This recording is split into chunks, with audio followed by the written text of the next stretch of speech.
আসসালামু আলাইকুম রহমতুল্লাহ। প্রিয় দর্শক শ্রোতা, আমরা যারা শিক্ষার সাথে জড়িত, পাঠদান এবং পাঠ গ্রহণের সাথে আমাদের যাদের সম্পর্ক,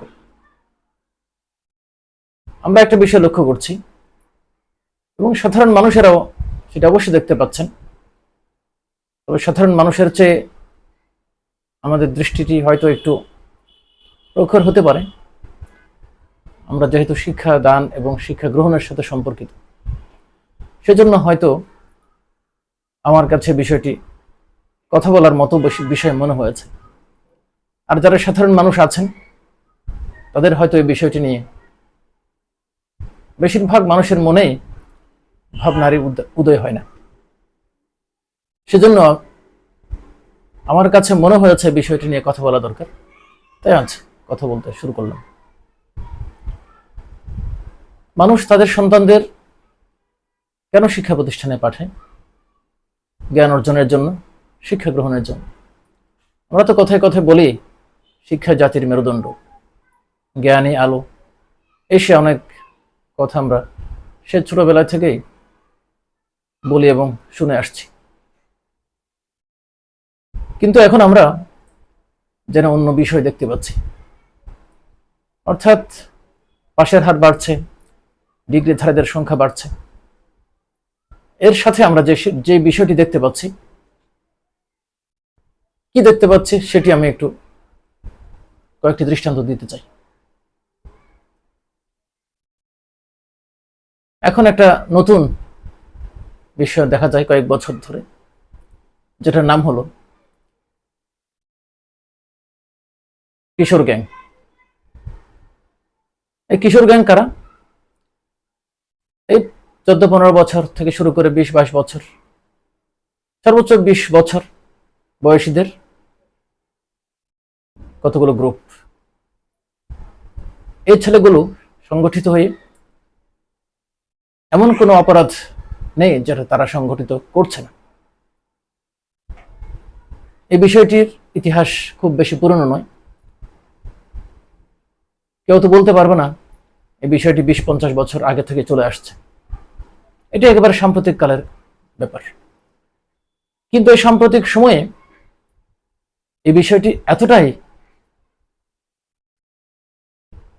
আমাদের মাথা ব্যথার কারণ হয়ে পড়েছে, আমাদের বলতে বলা চলে পুরো রাষ্ট্র ব্যবস্থায় এই বিষয়টি নিয়ে চিন্তিত হয়ে পড়েছে যে কি করে তাদেরকে দমন করা যায়।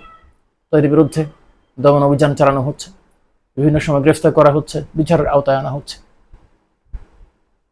এবং এর বেশিরভাগই কিন্তু স্কুলের ছাত্র অথবা সবে কলেজে পা দিয়েছে এরকম।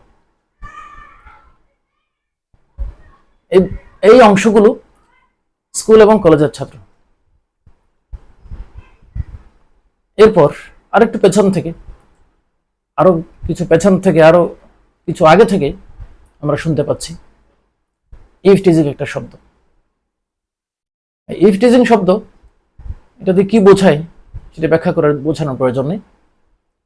নারীদেরকে উত্তক্তকরণ, নারীদের সাথে আপত্তিকর আচরণ, এইসব ওগুলো কারা করছে? এদেশের ছেলেপেলেরাই করছে। আমরা তো কথায় কথায় বলি এদেশে 90-92% মুসলমান। তাহলে এই অধিকাংশ মুসলমানের সন্তানরাই কিন্তু এসব কাজের সাথে জড়িত, অন্তত আমাদের দেশে। আমি আমাদের দেশের প্রেক্ষাপটেই বলছি। কিন্তু এর ইতিহাসও কিন্তু খুব বেশি পুরানো নয়। অর্থাৎ এগুলো হাল আমলের। আমি তো আগের একটা ভিডিওতে বলেছিলাম যে ঢাকা বিশ্ববিদ্যালয় 50-এর দশকের কথা, যখন ঢাকা বিশ্ববিদ্যালয়ের ছাত্রীদের সাথে ছাত্ররা এক জায়গায় দাঁড়িয়ে একসাথে কথা বলা, এটাকে রীতিমতো অপরাধের বিষয় মনে করা হতো।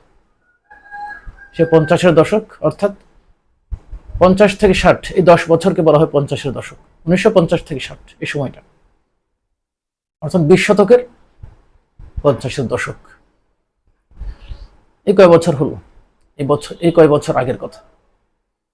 আর ইভটিজিং তো শুরু হয়েছে অনেক পরে, অনেক পরে। এখন তো কেবল ইফটিজিং নয়, আরো কি হচ্ছে সেটাও আমার ব্যাখ্যা করে বলার দরকার আছে বলে মনে হয় না। এক কথায় 2 বছরের শিশু থেকে 80 বছরের বৃদ্ধা পর্যন্ত আজ নিরাপদ রাস্তায় পথ চলতে ভয় পায়, এবং সময়ে অসময়ে তারা কিছু পশুর, অর্থাৎ মানুষরূপী কিছু পশুর মাধ্যমে তারা শারীরিক নির্যাতনের শিকার হচ্ছে। এবং এর মধ্যে দেখা যাবে একটা বিরাট অংশ কিন্তু স্কুল, কলেজ, বিশ্ববিদ্যালয় শিক্ষার্থী। আরেকটা মোটা দাগের কথা যদি বলি, এই স্কুল, কলেজ, বিশ্ববিদ্যালয় শিক্ষার্থীদের একটা বড় অংশ যারা নানা অপরাধে জড়িত, এবং প্রতিটি নিকটবর্তী, যার যার নিকটবর্তী থানায় যদি খোঁজ নেওয়া হয়, অপরাধীদের তালিকা খুঁজে বের করা হয়, সেখানে দেখা যাবে স্কুল, কলেজ, বিশ্ববিদ্যালয় শিক্ষার্থীদের সিংহভাগ তারাই এসব অপরাধের সাথে জড়িত। এই কথাটি কেন বলছি বারবার, আমি স্কুল, কলেজ, বিশ্ববিদ্যালয়ের কথা কেন বলছি? সেখানে খুঁজে পাবেন না 1%ও যে মাদ্রাসা শিক্ষিত, যারা এসব ইফটিজিং বলা হোক, কিংবা কিশোর গ্যাং অথবা নারী নির্যাতন, এসবের সাথে জড়িত আছে। 1%ও খুঁজে পাওয়া দুষ্কর হয়ে যাবে। এরপর শিক্ষিত সম্প্রদায়ের, আমাদের শিক্ষিত তরুণদের আর একটা বিষয় যদি উল্লেখ করি, যে শিক্ষাঙ্গনে সন্ত্রাস।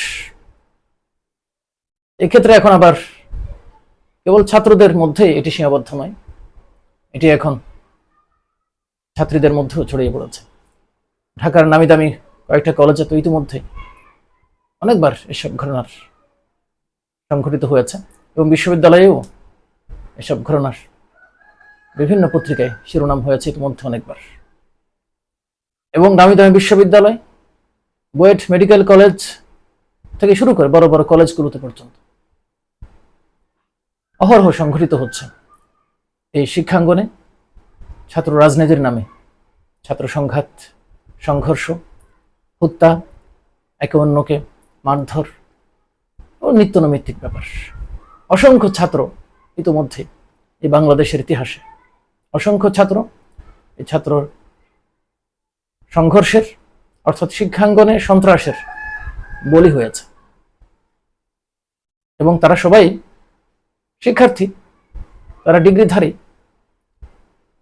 কলেজ, বিশ্ববিদ্যালয় পড়ুয়া ছাত্ররাই এসব কাজ তারা করে চলেছে। এবং আবরার ফাহাদ থেকে শুরু করে আরো কত ভয়ঙ্কর আটকে ওঠার মতো কর্মকাণ্ড প্রতিনিয়ত ঘটে চলেছে, বরং বলা চলে প্রতিদিন প্রতিনিয়ত এমন নতুন নতুন পৈশাচিক, বর্বর এবং ভয়ঙ্কর ঘটনা ঘটে চলেছে, যে আগের ঘটনাটি এর দ্বারা ম্লান হয়ে যাচ্ছে, এবং এর বেশিরভাগই সংঘটিত হচ্ছে শিক্ষিত সমাজের মাধ্যমে। এরপরে আরো আছে, এখানে তো শেষ নয়। এই শিক্ষিত সমাজ শিক্ষা শেষ করে যখন কর্মজীবনে পদার্পণ করছে এবং বড় বড় ক্যারিয়ার তারা গঠন করছে, তো একই অবস্থা স্কুল, কলেজ, বিশ্ববিদ্যালয়ের ডাক্তার, ইঞ্জিনিয়ার, বিচারপতি, আইনজীবী, এসব বড় বড় চাকরিদের ব্যাপারে এসব খবর বারবার শিরোনাম হচ্ছে, পত্রিকার, মিডিয়াতে শিরোনাম হচ্ছে। অর্থাৎ তারা যখন বড় বড় পদে চাকরি করে, এই বড় বড় চাকরিজীবীদের মা বাবারা যখন বৃদ্ধা হয়ে যান, তাদেরকে আবার তাদের খেদমত করা, তাদের দেখাশোনা তাদের পক্ষে সম্ভব হয়ে ওঠেন। তখন তারা আরেকটা নতুন জায়গায় খুঁজে পেয়েছেন, এই তথাকথিত আধুনিক যুগে আরেকটা নতুন জেলখানা তৈরি হয়েছে, বুড়ো বুড়িদের জেলখানা। এটা আমি বলবো বৃদ্ধদের জেলখানা। এটা বৃদ্ধাশ্রম নয়, এটা হচ্ছে বুড়ো বুড়ির জেলখানা। এই বৃদ্ধাশ্রমগুলোতে আমাদের উচ্চশিক্ষিত এবং বড় বড় কেরিয়ার বলা লোকেরা তাদের মা বাবাদের সেখানে পাঠিয়ে থাকে। আবার এমনও আছেন অনেক বড় বড় ক্যারিয়ারধারী লোক যারা ইউরোপ আমেরিকায় বড় বড় চাকরি করছেন, লক্ষ লক্ষ ডলার তারা রোজগার করছেন। তারা তাদের মা বাবাকে সেখানে তো নিয়ে জানি না, এখানেও তারা তাদের দেখাশোনার কোনো ব্যবস্থা করার মুরদ তাদের নেই, তাদেরকেও তারা বৃদ্ধাশ্রমে ফেলে রাখে। এমন অসংখ্য ঘটনা আমরা এর মধ্যে মিডিয়াতে দেখেছি যে এরকম মা বাবার মৃত্যুর পর, বৃদ্ধাদের বার্ধক্যে উপনীত মা বাবাদের মৃত্যুর পর বৃদ্ধাশ্রমে মৃত্যু হয়েছে এবং সন্তান তাদেরকে জানাজা এবং দাফন কাফনে পর্যন্ত তারা উপস্থিত হয়নি।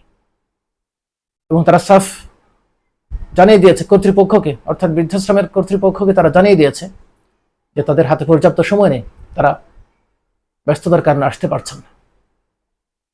তখন তাদেরকে ওইসব বৃদ্ধাশ্রমের কর্তৃপক্ষই তাদেরকে কোনো মতে কবরস্থ করে দায়িত্ব শেষ করে। শুধু কি এখানেই শেষ? শুধু এখানেই শেষ নয়। আমাদের উচ্চশিক্ষিত এই কলেজ বিশ্ববিদ্যালয় পড়ুয়া উচ্চশিক্ষিতরাই তো পড়াশোনা শেষ করে তারা বড় বড় পদে চাকরি করেন, দেশের বড় বড় নির্বাহী পদগুলো এবং সর্বোচ্চ পর্যায়ের সব পদে তারাই তো কাজ করছেন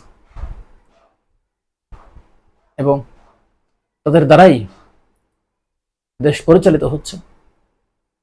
এই দেশ আজ কোন পর্যায়ে আছে, দেশের কোন সেক্টর কিভাবে আছে, কিভাবে চলছে,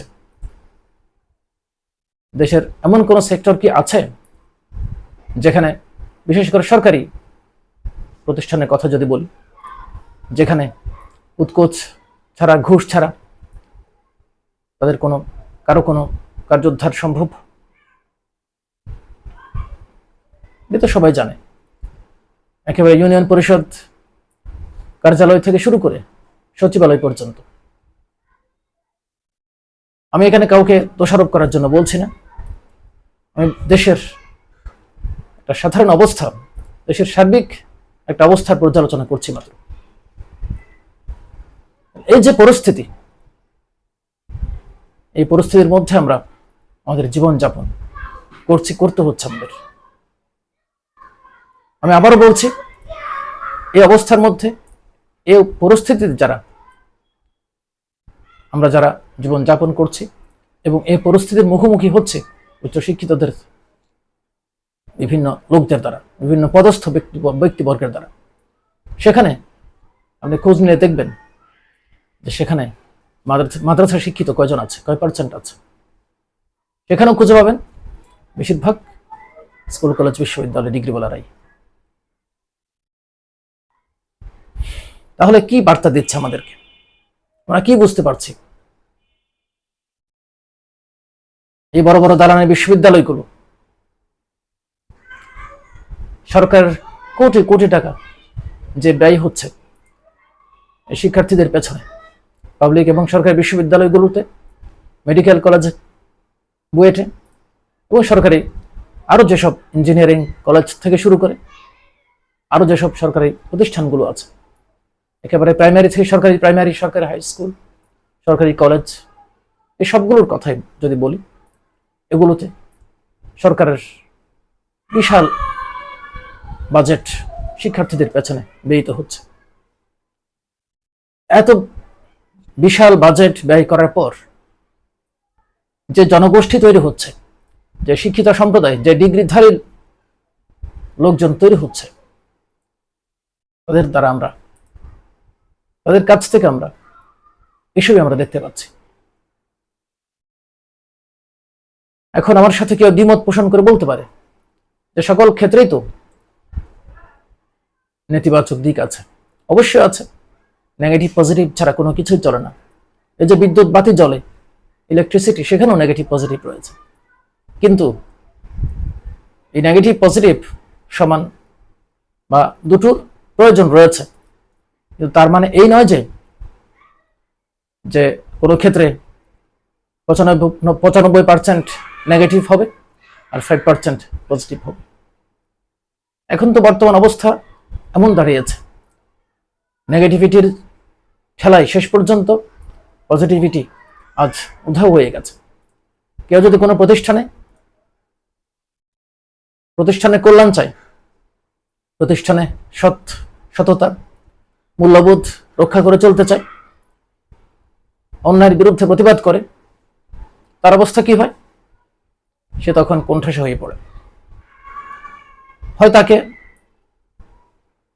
সবার চাপের মুখে হয়তো তাকে মুখ বন্ধ করে রাখতে হয়, আর যদি তিনি মুখ বন্ধ করার পাত্র না হন, এবার তার সামনে চলে আসে শাস্তির ব্যবস্থা। হয়তো তাকে উচ্চপদস্থ কর্মকর্তারা তাকে ওএসডি করা হয়, আর সুযোগ থাকলে তাকে বদলি করা হয়, পাহাড়ে পর্বতে তাকে বদলি করে দেওয়া হয়। এমনি ভাবে যত রকমের কোণঠাসা করা যায় তাকে করার ব্যবস্থা করা হয়। অর্থাৎ নেতিবাচক চরিত্র সম্পন্ন মানুষেরা তাদেরকে অক্টোপাসের মতো জড়িয়ে ধরে। বর্তমান পরিস্থিতি কি এমন নয়? এ বিষয়ে কি আমার সাথে কেউ দ্বিমত পোষণ করতে পারবেন? পারবেন না। তাহলে এক্ষেত্রে নেতিবাচকতাকে ইতিবাচক নেতিবাচক দুটো সমানে চলে বা দুটো ছাড়া চলে না, এটা বলার কোনো সুযোগ নেই। বর্তমান অবস্থা হয়েছে এমন যে কম্বলের লোম বাছার মতো। নেতিবাচকতা যদি বাছা শুরু করা হয় তাহলে এখানে কোনো প্রতিষ্ঠানেই থাকবে না। তো নেতিবাচক চরিত্রের বা মানসিকতার লোকগুলোকে যদি ছাঁটাই করা বাছাই করা শুরু করা হয়, প্রতিষ্ঠানে থাকবে না, প্রতিষ্ঠানে মানুষই খুঁজে পাওয়া যাবে না। অর্থাৎ নেতিবাচক মানসিকতার মানুষের সংখ্যা যেন আজ বেড়ে চলেছে। এখন এর জন্য দায়ী কে? কারণ কি? এর জন্য কি অবশ্যই আমরা স্পষ্ট করে বলতে পারি না শিক্ষা ব্যবস্থা দায়ী? তার প্রমাণ তো হাতে নাতে আমি কয়েকটা দিলাম। যে মাদ্রাসা শিক্ষিতদের দিকে দেখুন, মাদ্রাসার দিকে দেখুন। বাংলাদেশে এক পরিসংখ্যানে 40,000 মাদ্রাসা আছে, আবার কোনো পরিসংখ্যানে তার চেয়ে বেশি। এবং এর মধ্যে এমন অসংখ্য মাদ্রাসা রয়েছে যেগুলোতে শিক্ষার্থীর সংখ্যা হাজার হাজার, বড় বড় কলেজগুলোর সমপর্যায়ের। এমন অসংখ্য মাদ্রাসা রয়েছে, শত শত মাদ্রাসা আছে এমন। এই মাদ্রাসাগুলোর দিকে তাকান, এই মাদ্রাসাগুলোতে কখনো ইফটিজিং হয়েছে কিনা? এই মাদ্রাসাগুলোতে কখনো ছাত্র সংঘর্ষ হয়ে কোনো ছাত্র মারা গেছে কিনা? একদিনের জন্য কখনো কোনো মাদ্রাসা বন্ধ ছিল কিনা? কোনোদিন হত্যা, একে অন্যকে পেটানো, এসব কখনো হয়েছিল কিনা? হয়েছে কিনা? এবং থানায় আবারও বলছি, প্রত্যেকে তার যার যার নিকটস্থ থানায় অপরাধীদের তালিকা খুঁজে দেখুন তো মাদ্রাসা শিক্ষার্থীরা সেখানে কয়জন আছে, কয় পার্সেন্ট আছে। আরেকটা বিষয়, বর্তমান সময়ে আলোচিত বিষয়ের মধ্যে একটি, অপরাধীদের ক্ষেত্রে যেটা বলা হয় জঙ্গি ইস্যু। একটা সময় দাড়িওয়ালা টুপিওয়ালাদেরকে জঙ্গি তকমা দেওয়া হতো এবং বোঝানোর চেষ্টা হয়েছে দীর্ঘদিন যে মাদ্রাসা শিক্ষিতরাই জঙ্গি। এবং অসংখ্যবার বিভিন্ন মাদ্রাসা সম্পর্কে, হাটহাজারী পটিয়া মাদ্রাসা থেকে শুরু করে এরকম বড় বড় কমি মাদ্রাসাগুলোকে জঙ্গি তকমা দেওয়া হতো এবং বলা হতো যে এখানে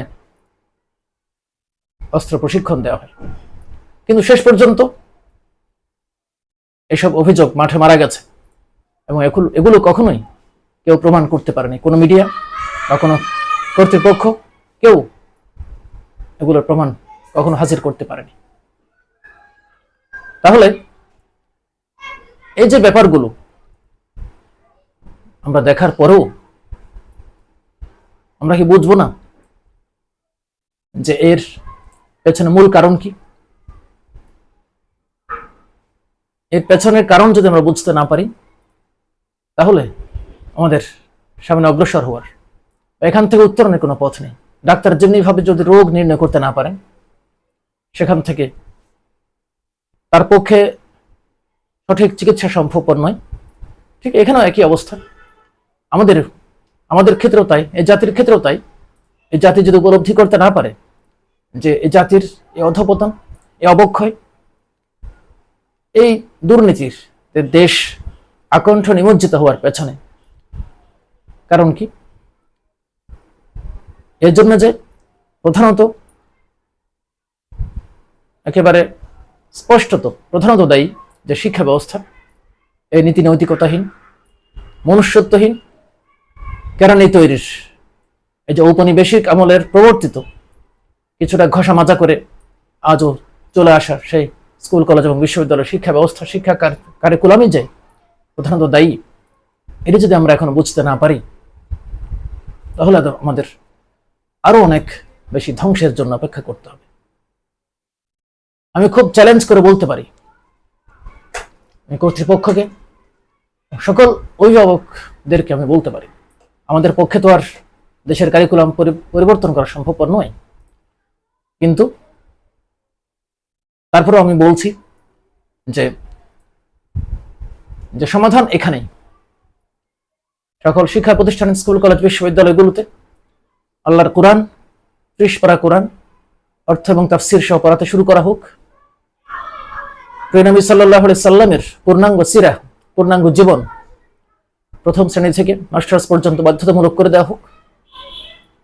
প্রিয় নবী সাল্লাল্লাহু আলাইহি সাল্লামের হাতে গড়া সেই সোনার মানুষগুলো, দুনিয়ার সর্বশ্রেষ্ঠ মানুষ সাহাবায়ে কেরাম রাদিয়াল্লাহু আনহুম আজমাইনদের সর্বোৎকৃষ্ট মডেল, যারা আমাদের জন্য মডেল, সেই চরিত্রগুলো, তাদের জীবনগুলো, তাদের জীবনীগুলো আমাদের পাঠ্য তালিকায় বাধ্যতামূলকভাবে অন্তর্ভুক্ত করা হোক। এবং প্রিয় নবী সাল্লাল্লাহু আলাইহি সাল্লামের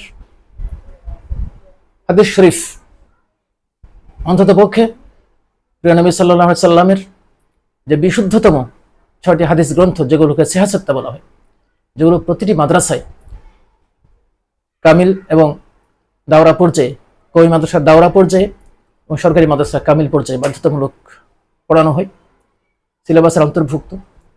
এই হাদিস শরীফ, হাদিস গ্রন্থগুলো প্রতিটি স্কুল, কলেজ, বিশ্ববিদ্যালয়ে বাধ্যতামূলক করে দেওয়া হোক।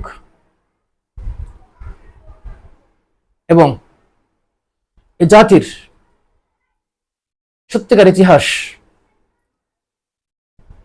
আমাদের সত্যিকার পরিচয়, মহান রবের পরিচয়, আমরা কে আমাদের সৃষ্টি করেছেন, আমরা কেন এই দুনিয়ায় এসেছি এবং কোথায় যাব আমরা, এই দুনিয়ায় আমাদের করণীয় কি, এবং আমাদের সত্যিকার জীবনে, আমাদের প্রকৃত জীবন, আখিরাতের জীবনের সাফল্যের জন্য আমাদের কি করণীয় এবং কি বর্জনীয়, এসব যদি প্রতিটি ক্লাসে বাধ্যতামূলকভাবে শিক্ষা দেওয়া হয় তাহলে অবশ্যই আমাদের এই সমাজ ব্যবস্থা পরিবর্তন হতে বাধ্য। এই সমাজ ব্যবস্থা থেকে তখন খুনি বের হবে না, ধর্ষক বের হবে না, ইভটিজার বের হবে না, কিশোর গ্যাং তৈরি হবে না।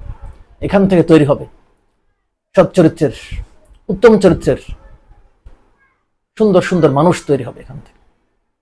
এখান থেকে হযরত আবু বকর সিদ্দিক রাদিয়াল্লাহু আনহু মতো, হযরত ওমর ফারুক রাদিয়াল্লাহু আনহুর মতো, হযরত ওসমান রাদিয়াল্লাহু আনহুর মতো, হযরত আলী রাদিয়াল্লাহু আনহুর মতো সুন্দর সুন্দর মানুষ তৈরি হবে এখান থেকে।